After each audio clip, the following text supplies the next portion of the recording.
one of the most dangerous civilian jobs in one of the world's most dangerous countries, translating Arabic for the U.S. military in Iraq.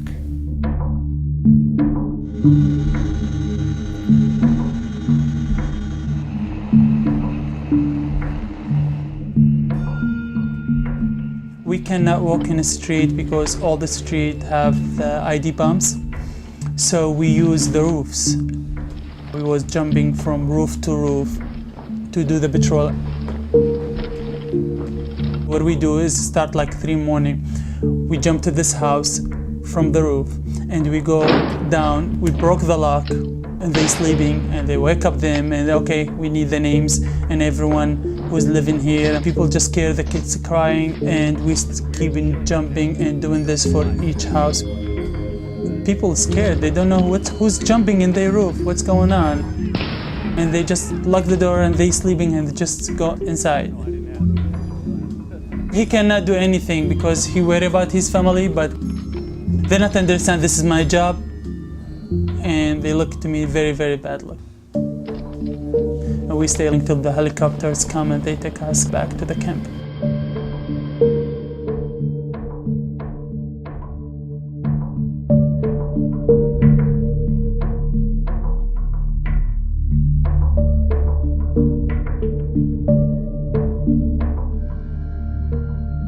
The United States military operation in Iraq began with virtually zero capacity to interpret the Arabic language, Iraqi customs, or social mores. With no effective means of communication, the relationship between coalition forces and civilians deteriorated quickly. In an effort to bridge the communication gap, many Iraqis were recruited to translate for U.S. and coalition forces.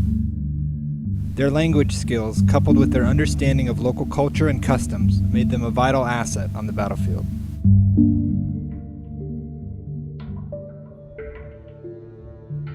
The American soldier on the Iraqi soil, he is in a very difficult situation. He have no clue about the culture of those people, what they feel, what's make them sad, what make them happy, what they make them proud of themselves, what make them feeling humiliated, and he doesn't know the language, so he cannot differentiate, hey, kill him, and hey, give him some water. Both of those messages just sounds for him.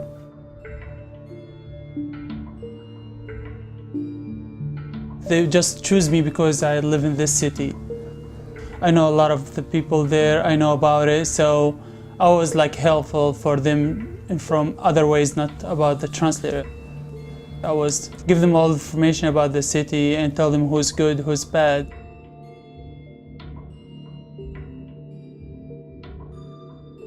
I got a phone call from my brother. He said that my father had been killed. He was visiting a US base because he was driving a contractor there. And when he got out of the base, he had been ambushed by terrorists. That was the very first day that I think seriously I need to take action and join the US military.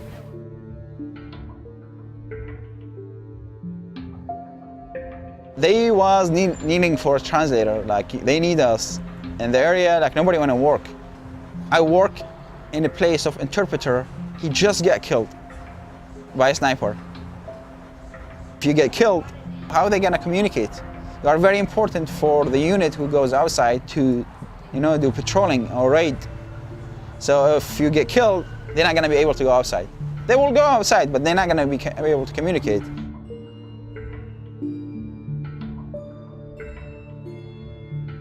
When the Iraqi war in 2003 started, I found there was a need to be a translator working with the troops. The first group, when they went to Iraq, they knew how to fight. They were not equipped with any cultural understanding. Young people went to Iraq, did not know anything about the culture, did not know anything about these people. So I started working as an Arabic teacher and culture consultant, teaching the troops about Iraqi culture and telling them the importance to know the culture of the place that you go, so you can have a better communication with them. A lot of the American soldiers, they are trying to communicate with the Iraqi people in English language. So, hey dude, go back and stay there. There is certain cultural messages that by mistake or because the American side, they don't know about that culture, they're gonna say something culturally gonna offend the other part. As a translator, you have to hold that part. You either gonna find equivalent for it in Iraqi culture, or you're just gonna delete it. Sometimes it's a personal thing for the soldiers there to see same people working in different way. People trying to attack them and people working with them and help them. As a matter of fact, I didn't help US military. I helped my country by helping them.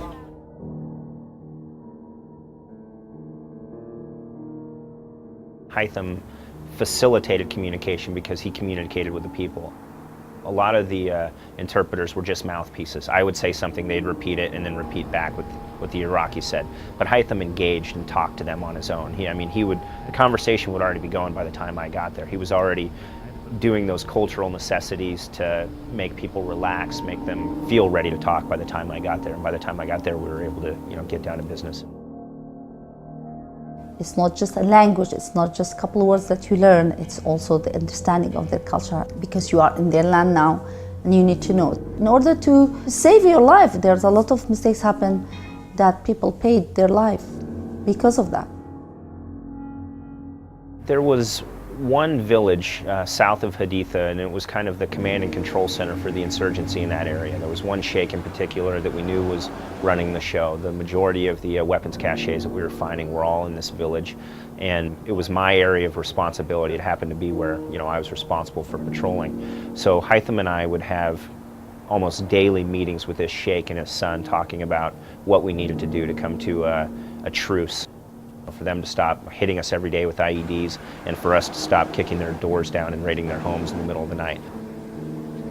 This sheikh was the first guy to openly look me in the eye and say, "We hate you and we're going to fight you until the day you leave, so just get used to it. Stop asking me if we're going to be friends." And I finally said, "Wow, that's great. It's finally great to meet somebody who's actually going to tell me the truth. And now that we know that, and you know that I'm not leaving, what are we going to do to stop this so that you don't end up in jail and I don't end up maimed?" And with Hytham as the translator, we were able to facilitate somewhat of a truce in that, okay, we're not going to kick down your doors in the middle of the night anymore, but I need to be able to drive on this road and know that I'm not going to get blown up. And Hytham was instrumental in making that happen. Sometimes when we capture people and we interrogate them, it's like if I said he's not a good guy, he will be gone. We will arrest him, and that will affect his family and his life. And of course, I'm translating, but there's, as a culture things, I'm feeling if that guy is lying or not lying. So I can advise my commander, saying that guy, he's saying this way, but he didn't mean that way. He meant different way, and that's wrong, and he is lying. I could destroy his life. I could send him to jail for 5 years. If I said, "Oh, he's fine," and I believed him, he could be a very dangerous terrorist, but he's a good liar. The American citizen translators were making a great deal of money, way more than I was making. So if it was an Iraqi guy from here, he was probably making 6 figures or more. It was the guys who were recruited off the street in Najaf and things like that, who weren't making very much by our standards, but they were making way more than the average Iraqi on the street. They were making quite a bit of money compared to their counterparts at home. The only thing that used to scare me was if I've been not killed entirely, because in Iraq it's completely different. So if I've become disabled there, they will either pay me insurance, a kind of fixed amount, and that's it, forget about it, or you may not get anything at all. There's no way to say, "I cannot work with you guys anymore," or "I want to change." If I say I cannot work with you guys, they say, "Okay, go outside." And when I go outside, everyone knows I'm translator because they see me in a foot patrol with the soldiers, so I'll be killed. So I don't want to be killed, so I just stay. And one day I tried to change my job, like stay as translator, but change from group to other group, because there's this other translator, he fight with me because I'm gay and he's Iraqi and he feel I'm ashamed to him. And he hit me by big stick and he broke my arm here. I cannot go to the company to tell them because they will fire me and put my name in a blacklist, and they put a lot of translator their names in a blacklist, and when they get this, they cannot work anymore. They just threw them outside the camp. In any operation, if it's a humanitarian operation, military operation, you need to have the tools of communication, and when that tool of communication is not working well or it's not sufficient, you cannot reach your goal. 2004, all the people, they came from different countries like Iran. They send people and they make their own militias and what they call Mahdi army. And this is how I cannot get home because of them. They just said we will kill everyone who was working with Americans or helping them. You are a trader, that's a very big thing, especially for the culture over there. That's what they consider you, as a trader. Somebody find out I work with the military. They come to the house and they break the car, they break the windows. They know who my parents are, and they call me, they told me never come back, don't try to stay there. Like, we love you, but just don't come back anymore because you will get killed. I basically destroyed their life. Now everybody in some other area, they cannot go back home. And they already tell them, if he's not gonna come back, we're gonna kill you. Like, right away. So they call me, tell me, hey, don't ever come back home. Don't ever come back home. Like, stay in touch, and we love you, and we will take care of ourselves. There is no threat, there is a killing. They will kill you right away. And that was what I used to tell the US soldiers when I worked with them. Nobody will leave a letter on the front of your door. They will kill you right away. They will just smash your door if you are inside, and they will drag you, and they will do horrible things before they kill you. And if you are lucky, they will kill you right away.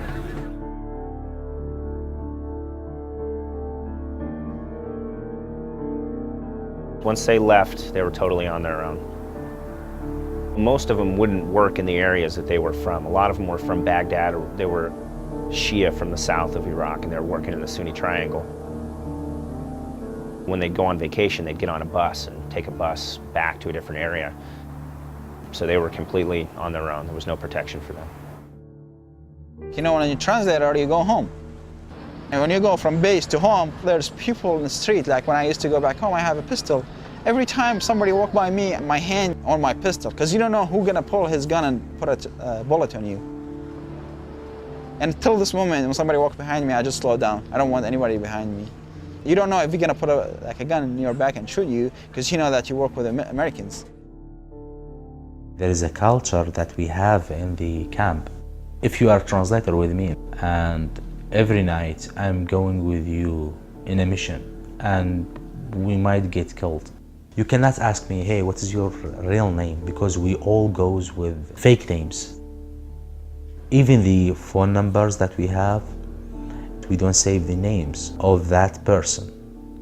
Until now, that thing is haunting me. I never save a number of any person that I know on my cell phone. And it is funny when somebody says that, hey, why you are not saving the cell phone number? I said, this is a habit that I get it back when I was in the camp. In case that I went outside and the terrorists kidnapped me and they're gonna torture me, they are not gonna see any saved number on it. Inside the family, even you cannot talk about that. My daughter did not know that I was working as interpreter before we moved to the United States, and after weeks, months, she was kind of have the awareness. But before that, whenever we talk, I was engineer working north of Iraq with a company that's working for some projects and nothing to do with the US military. So even inside your family, you cannot talk about that. You are the second person in a house and you take your point in the room and you clear your corner. You have to translate for the American side phrases like, hey, Team Alpha goes to the other room. You and you goes to that room. Hey, did you find anything in that room?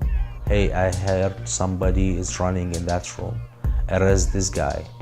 Don't hesitate in shooting in a person that is trying to shoot you.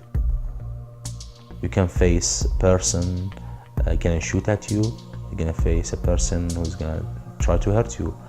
And you're gonna face a person who's ready to blow up himself and you and the house. We wearing same uniform with the Marines, same weapons, so they don't know who's American, who's translator. And even if I'm just translator, he will kill me too. They put the bombs things, the explosive things, IDs inside the cow, and you cannot see it. It's a dead cow, and the cow was in the middle of the street, and when we all in the middle of this cow and the explosion. And I hit my legs. I stay like almost a month in a hospital, in a camp.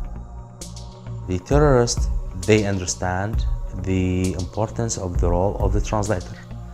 If they can kill a translator, that means they're gonna terrorize 30 other translators, and nobody gonna work with the American troops. So the American troops gonna be working by themselves. Maybe they're gonna end up arresting the wrong person, or they're gonna end up to react in a certain situation, and that reaction gonna get more and more misunderstanding because there is no translator. My friend, he go on mission like at nighttime, and we hear boom. Some guy come back and he say, I'm sorry, like your guy, he got blow up with us, and we lost 2 soldiers, and he was one of the guy, he died in a Humvee. I have a friend of mine, he's a translator, and there was in a checkpoint, and someone come and bomb them all, and we get like Americans killed, and my friend also, he died.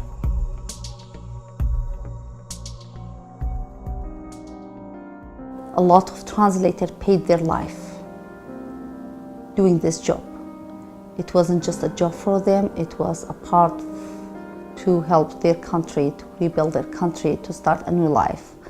And they were trying their best to do this for their people. 99% of the Iraqi people were not planning to attack any American troops. Even if they are against the pretext that it is being used to come to Iraq, they are not going to use force at all. Those people, they are really tired of fighting and war. Every country have bad things and good things. When you saying everybody is bad or this country is bad country, that's wrong to say, because there's a lot of good people in this country. Some people really want to help, and there's some people afraid to help, and some people they don't care to help. So I really want to thank them for what they did, especially when they put their parents, their families in immediate danger to do that job and to sacrifice themselves to do that job. It's not like something we trained to be. Soldiers trained to be in a battle, and Marines trained to be in a battle. We're not trained to be anything. I like United States. I like the people of United States. If the government do some kind of mistakes towards my country or other countries, that will not put us in the way that we should hate each other. If history get me back to the same point, same day that I should think or rethink about my choices, I will not change it. It's important that we do remember these guys and what they've sacrificed and what they're willing to do for us and how much they've actually given to us to help, I don't want to say win these wars because we haven't necessarily won them yet or may never, but they help keep Americans alive and they helped us accomplish our mission, and we couldn't have done it without them. So anything we can do to return that is definitely worthwhile. I wish I never left home, and the people I love, if it was dangerous in my life. I don't want to be killed in front of my family, in front of my door, like what the other friends happened to them. I don't want to make my mother lose other person in the family, so I just go away, be safe. It's just a new life for me now here. I'm not thinking to come back as translator and see what I saw before. The time that I want to go back home, I would say I worked to build my country when I was working with the U.S. military as engineer and interpreter. And I would say that proudly, with no fear. That will be the time that I can go back home. It's kind of scary to think about it now, but who knows? You never know.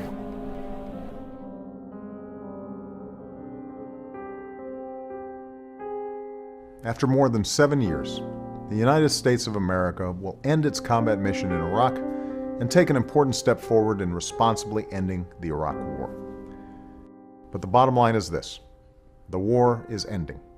Like any sovereign, independent nation, Iraq is free to chart its own course, and by the end of next year, all of our troops will be home. As we mark the end of America's combat mission in Iraq, a grateful nation must pay tribute to all who have served there. Because part of responsibly ending this war is meeting our responsibility to those who have fought it. While the full scale of violence toward interpreters will likely never be known, it is certain that Iraqi translators have been abducted, tortured, and forced to flee as a result of their collaboration. Existing plans call for all American forces to withdraw from Iraq by December of 2011. Terrorist organizations have made clear references to steadily and patiently targeting U.S.-affiliated Iraqis in the wake of our departure.